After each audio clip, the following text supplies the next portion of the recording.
What's up? This Big Capadon, Killer Bees on the Swarm, and right now you watching Gully TV with my man Jamil. Stay focused and keep your eyes peeled. 100. How long this one been up? Shit, it was here when I got home. You know what I mean? It's here, you know what I'm saying? It's stars for everybody right here.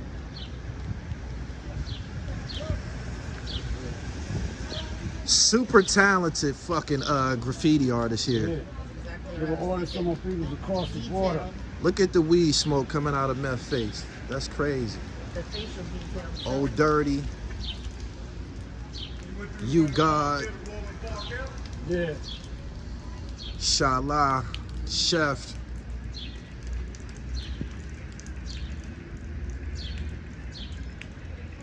Now, Inspector Deck, that's my boy. That's my boy, him and you, God. You know what I'm saying?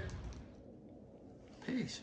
Yes. What's going on? What's going on? How you doing? I'm great. How are you? First thing I need to know is how did you get such a colorful name? I don't even know, to be honest. They pulled it out the air from somewhere. We came out of Chun King one day, and I was still being called Candy, and we was all outside. So RZA was like, we gotta come up for a name for Candy or whatever. So Killer Priest goes, when I look at you, I think of a blue raspberry. Like, everybody was like, ooh, he killed it, he killed it, he killed it. So that's how it went. Blue raspberry. That's how blue raspberry started. Blue raspberry. Okay, that's what it is. Tell me, first thing, please introduce yourself. A lot of y'all haven't seen my face, but y'all heard my voice. I'm on the Purple Tape, wu-tang, Raekwon and Ghostface on Heaven and Hell, Glaciers of Ice, Ice Cream, Rainy Days, Method Man to Cow album, Stimulation, Mr. Sandman, Release Your Delf, Capadonna's Pillage, Gravediggers, 1-800-Suicide, Ghost Dog soundtrack, Wu-Tang Forever. I'm on a lot of shit plus more. This is very serious. This is more serious than I anticipated. Damn, you're a very, very integral part of Wu-Tang Clan. How does it feel to be a part of such of a big entity?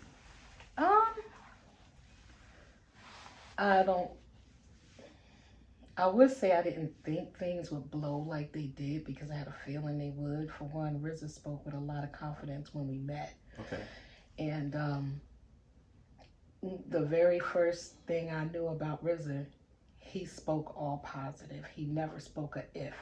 So when we met, he said, not if, but when we do this, we bringing you with us. Spoke it into existence. Spoke it into existence. Do you, being that you're a female, do you know the significance of the Purple Tape? Wow, I know I run into a lot of people that say that the music down to my voice had gotten them through. You know, it feels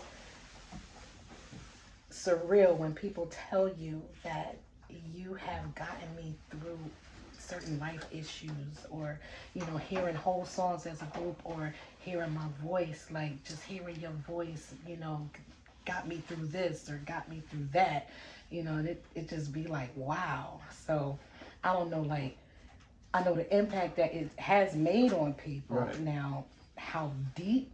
Yeah, I know it's big, but I probably will never know how big. Right. How big was it on you? Shit. Man,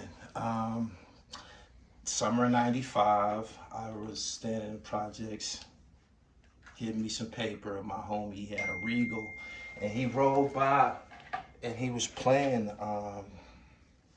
a song, the melody, dun, dun, dun, dun, dun, dun. It was Verbal Intercourse. Oh, okay. I had never heard people rhyming over such a melody. It was just crazy, and I just played it over and over. And prior to '95, Wu-Tang was out, but I didn't all the way get Wu-Tang until the Purple Tape. So that's why I asked you, did you know the significance of the Purple Tape? Because the Purple Tape was kind of like Wu-Tang's CD for hustlers. Yeah. Before that, they was giving people the mathematics and they was introducing themselves as, you know, as the gods and shit. But the purple tape, he took us back to selling cocaine and shit. So, he did. And that was the first one that grabbed me.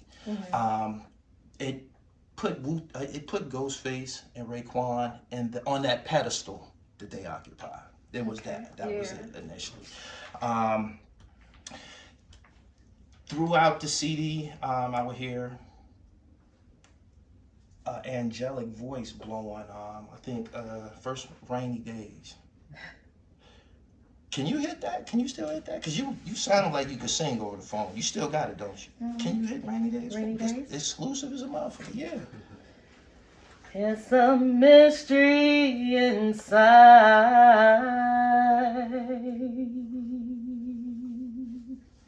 of how I'm gonna get mine. I'm thinking about it so many ways of how to conquer these rainy days.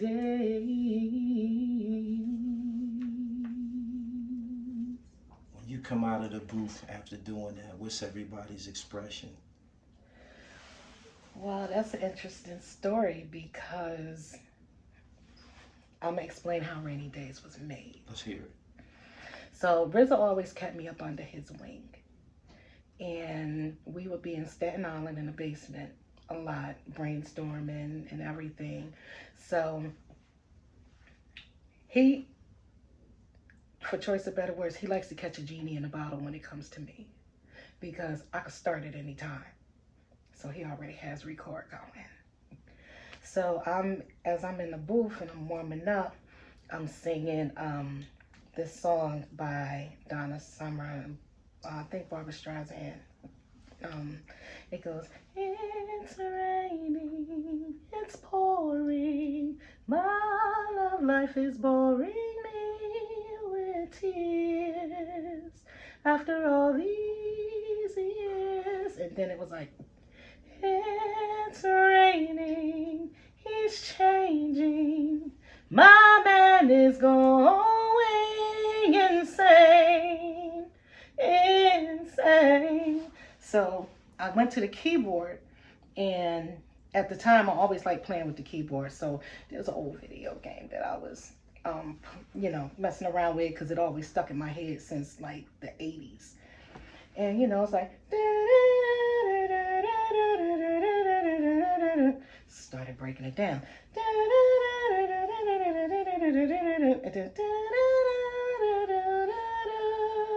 And RZA was like, do that again. All right, so all of that was recorded and everything. And then we both went through some of the lyrics of the hook.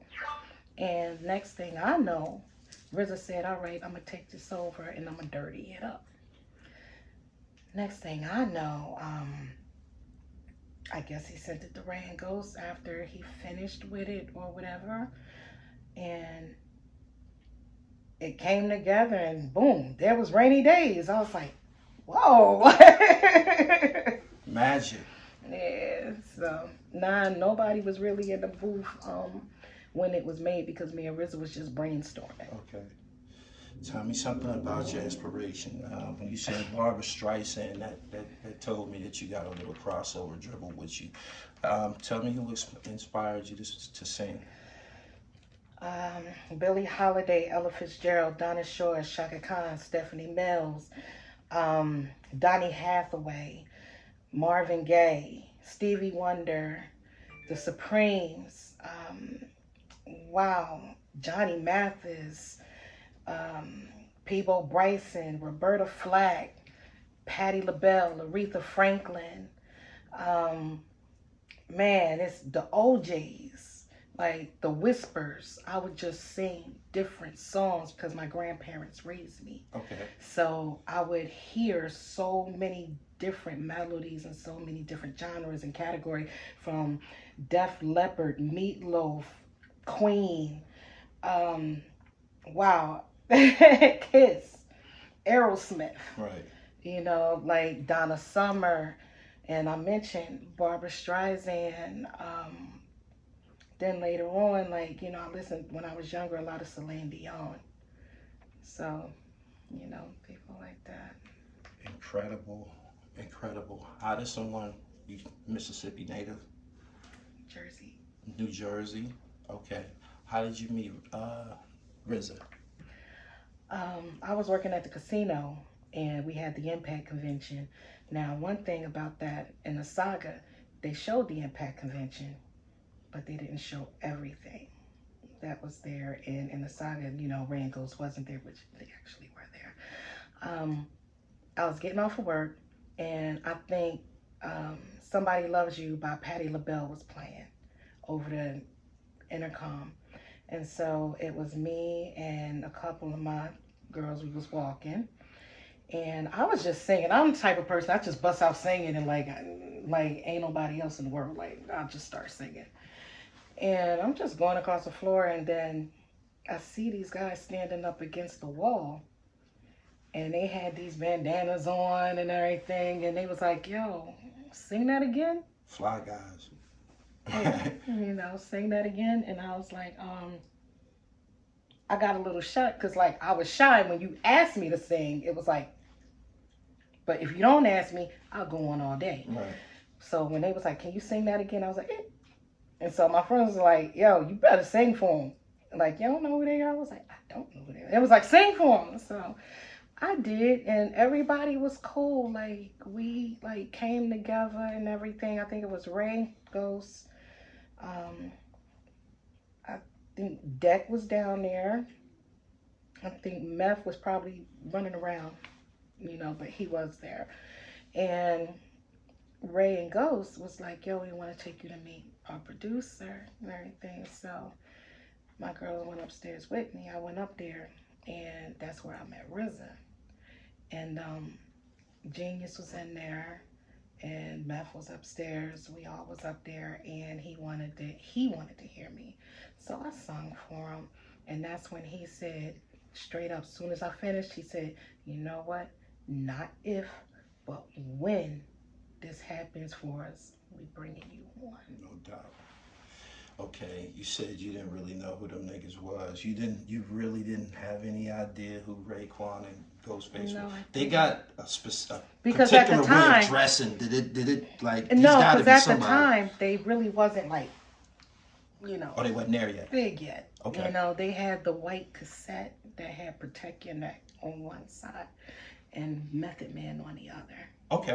Okay, you got from the door, you got in the infancy stages. Did you make the 36 Chambers project? No, they already had that done and getting ready to come out. Right. Yeah, so after that, that's where I came in. What was the first song that you did for them? When I first went into the studio, it was for the soundtrack of Fresh, which was Heaven and Hell.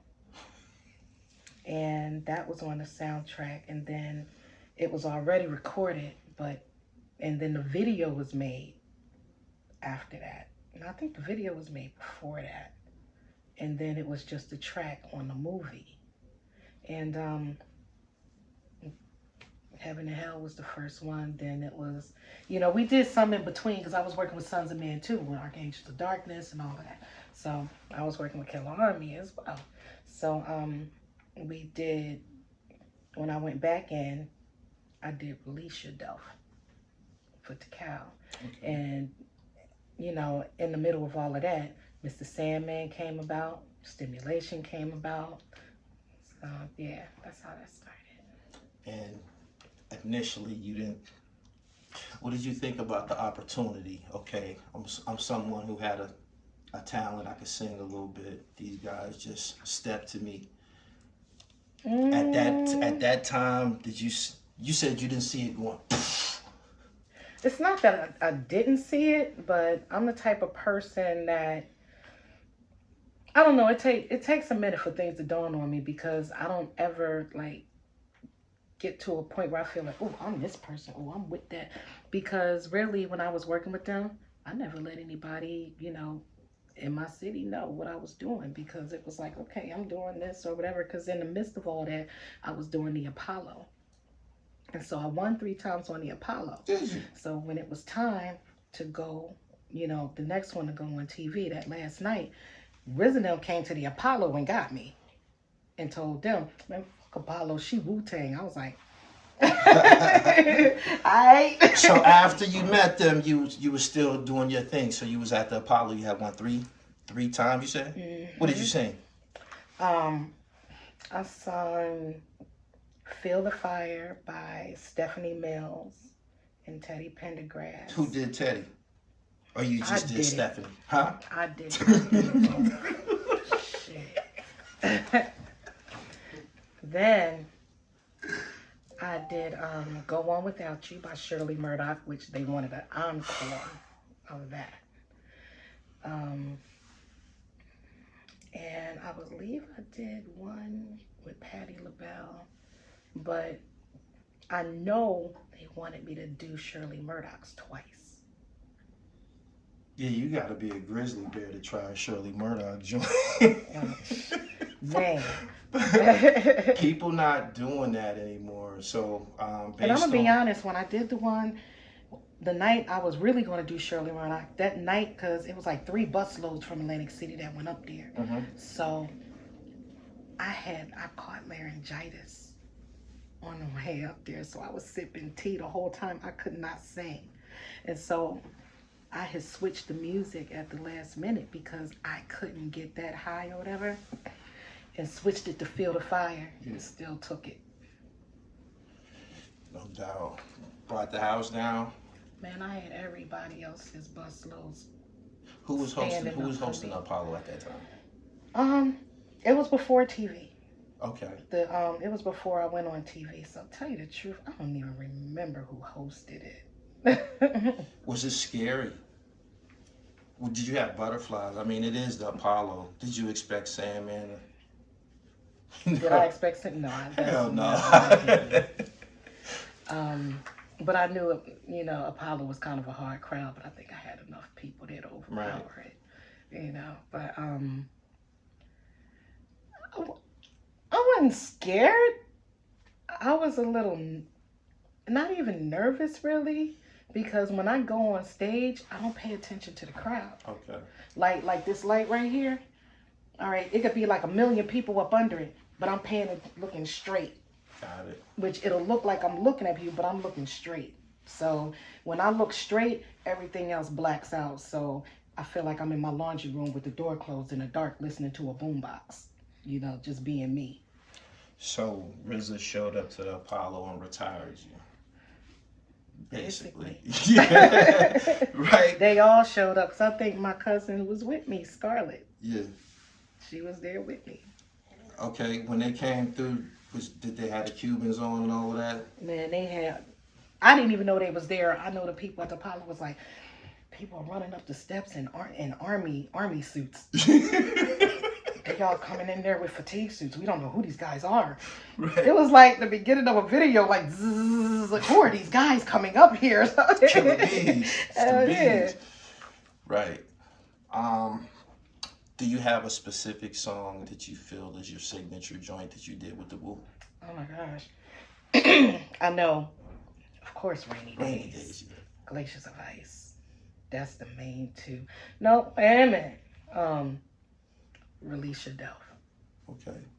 That's the one that, you know, they be like, Blue Raz, you know, when the first they do the sing. You know, they always start singing that, or Rainy Days or whatever. Right. But to be honest, Young Hearts that I did on Capadonna's album, that was originally supposed to go on mine. But I like the vocals that I did on that the most. Did you do Shay Shay Lagos? No. Okay. That wasn't offensive asking you that, was it? No. You've been asked that before? I was already gone by that time. Okay. You have people ask you that before? No. How long were you a part of the movement? You still down? I'm still a part of it. Yeah. But so it's just at a point in time, I had my kids, you know what I'm saying? And then I found out they had me as a, you know, songstress for hire. And that right there is what made me break out of my contract. Okay, what's the stigma attached to songstress for hire? You was more so looking at being a member of the group. In-house singer instead of, you know. But no, a member of the group, but Okay. basically in-house vocals. Okay, so the fact that they said like independent was like he wasn't a part of it. Actually, yeah, because they was working on my album. Okay, I was gonna ask you about that. Yeah, I had a blue, which was lost. The Blue Raspberry The Flood. Project. A flood?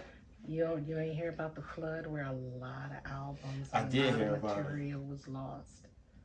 I thought they was gassing that up, so that was real. No, that was real.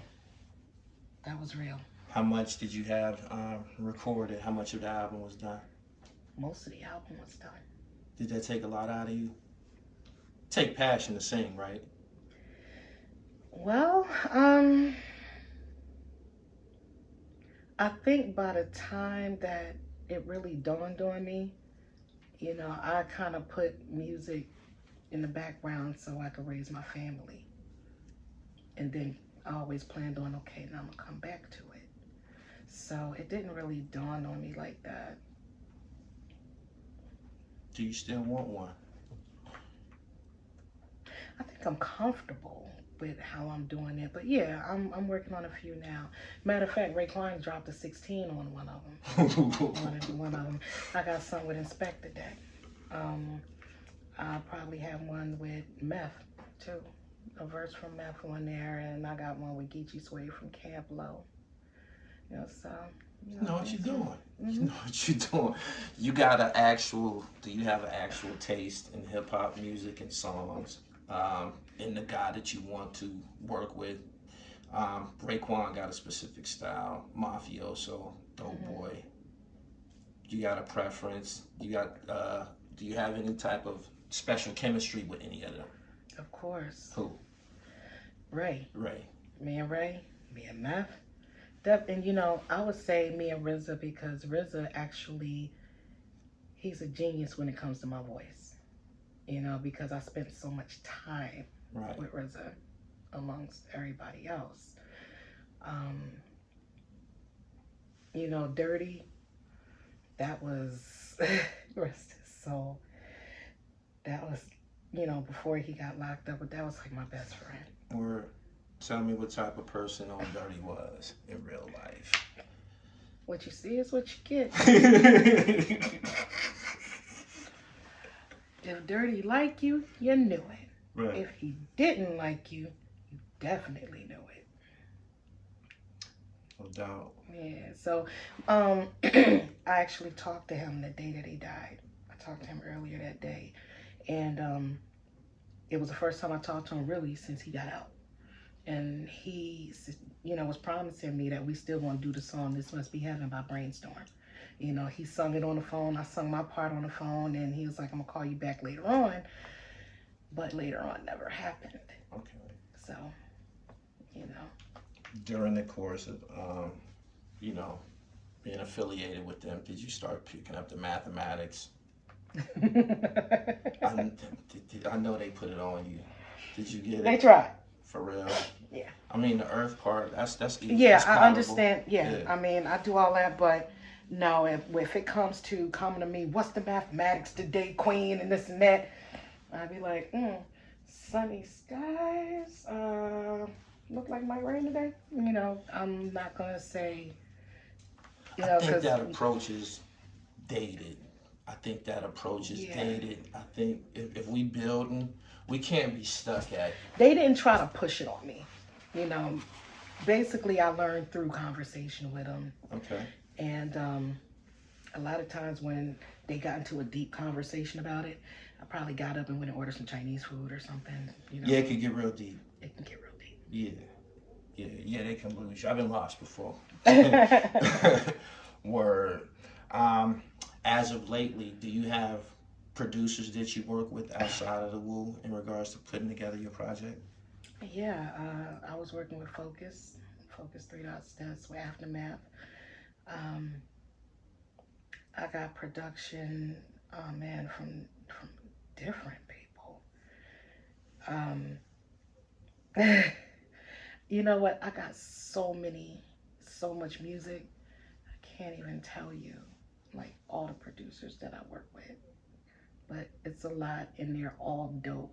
I'm not even going to say only industry ones that I work with, but the ones that aren't out there in the industry is just as dope, if not doper. If your title was said songstress for hire, that's the title that you said they had you listed as? On paper. Okay, if that was your title on paper, were you able to work with other people outside of Wu-Tang?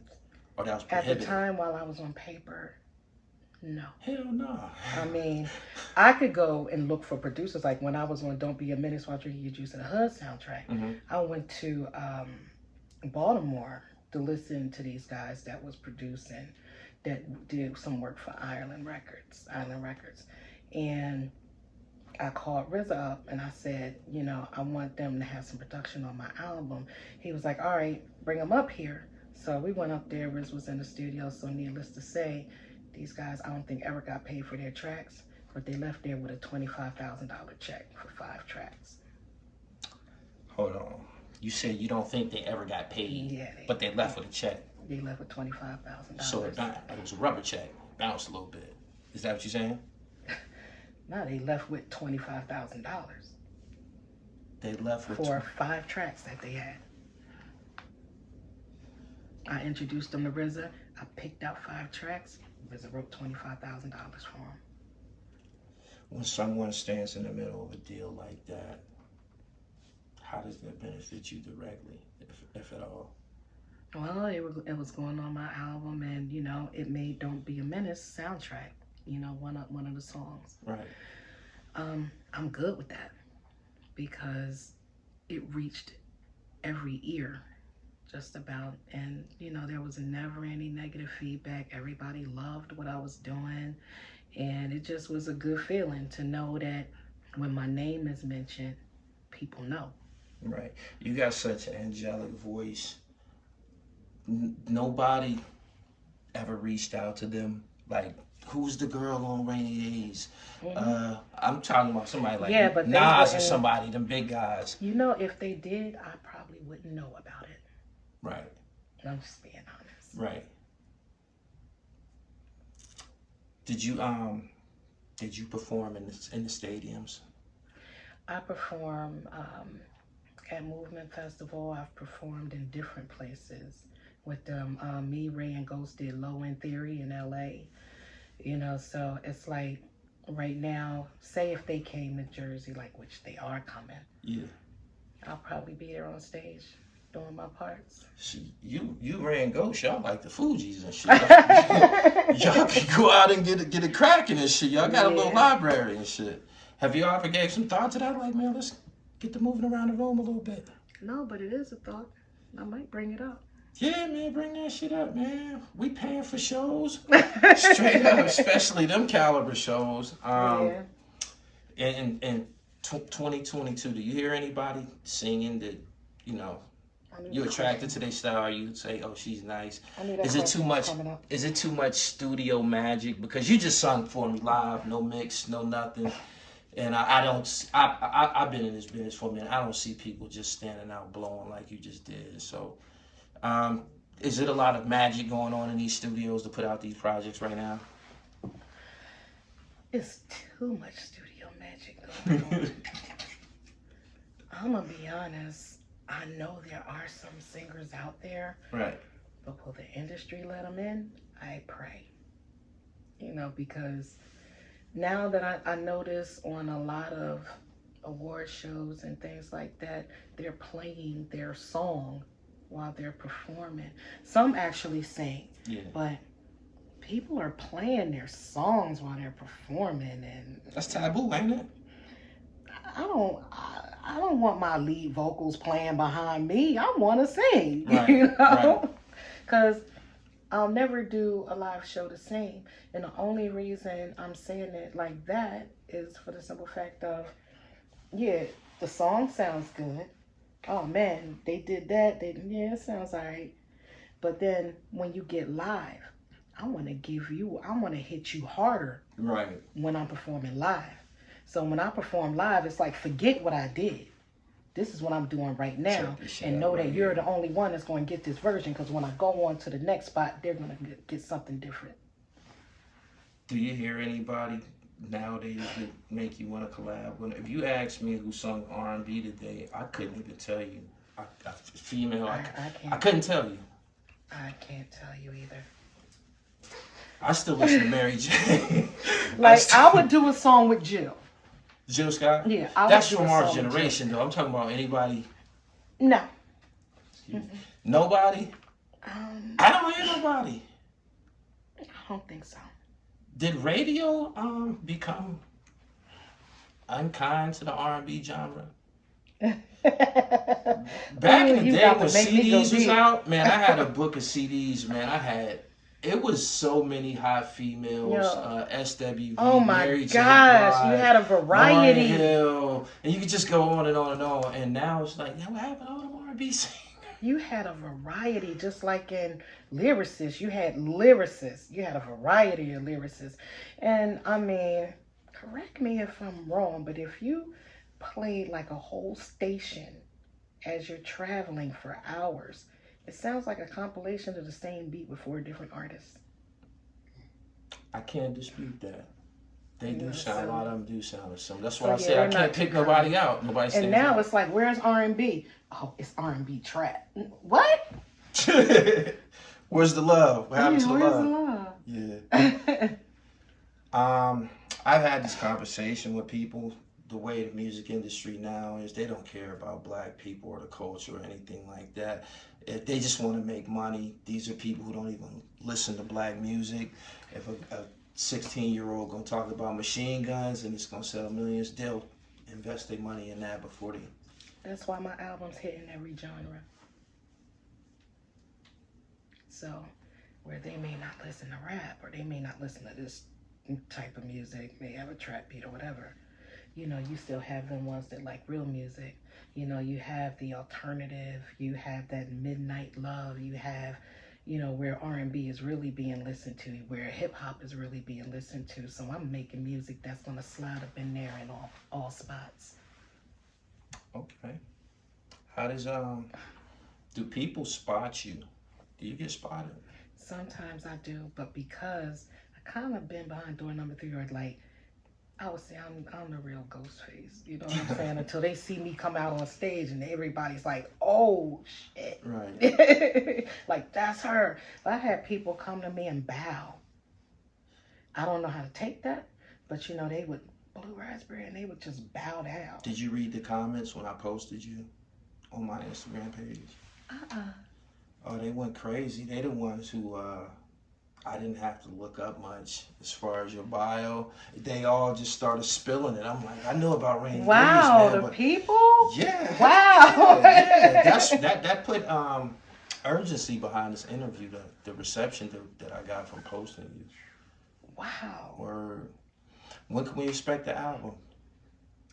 I'm going to push it to like the summertime. Summer? I got some songs right now that is about ready. They're about ready. So I'll say around summertime, I'll say maybe July. Would you do a collab with another female? Would you do a, you know, it's been done before. I think Patti LaBelle and somebody did it. Are you talking about Patti LaBelle and Gladys Knight? Was it Patti? Duet. Oh, yeah. Anybody? Anybody specifically? Anybody? Can anybody hang out?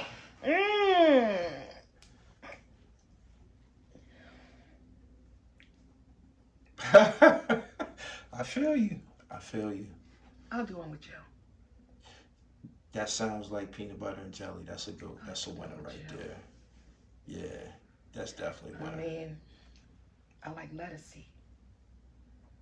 I like jasmine. But let me see, can I think of anybody else?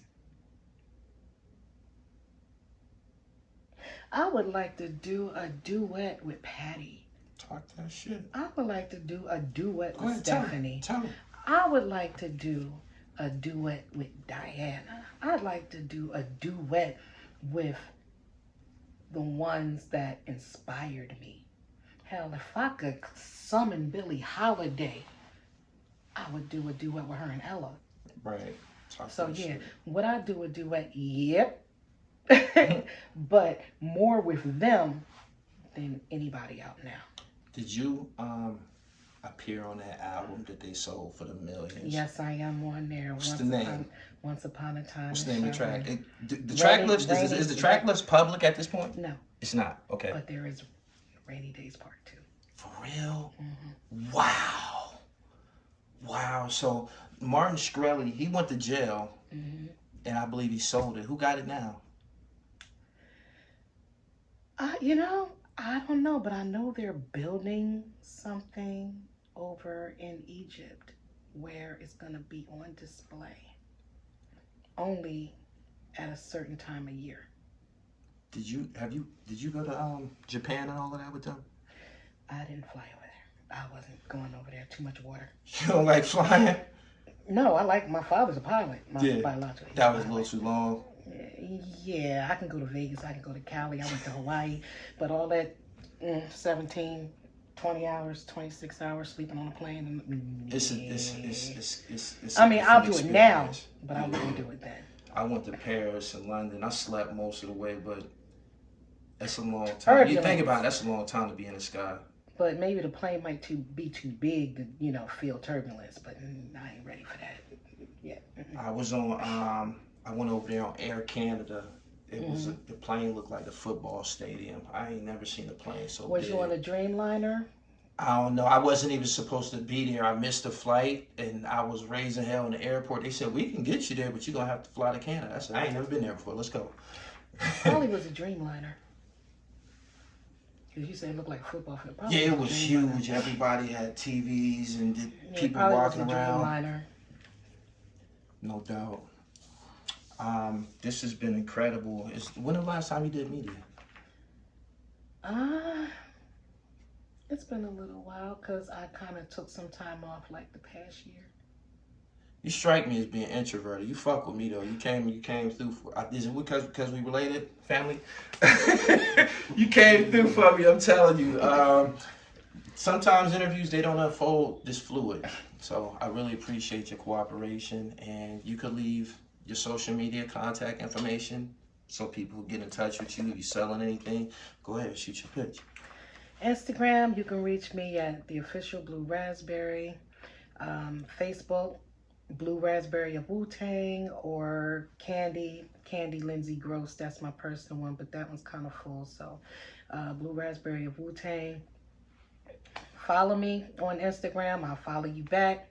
Hit me up. I'll message you back. I'm not one of them ones where, you know, I see people say something and I think I'm too, you know, high where I don't reply or anything. Just don't bring nothing stupid to my DM.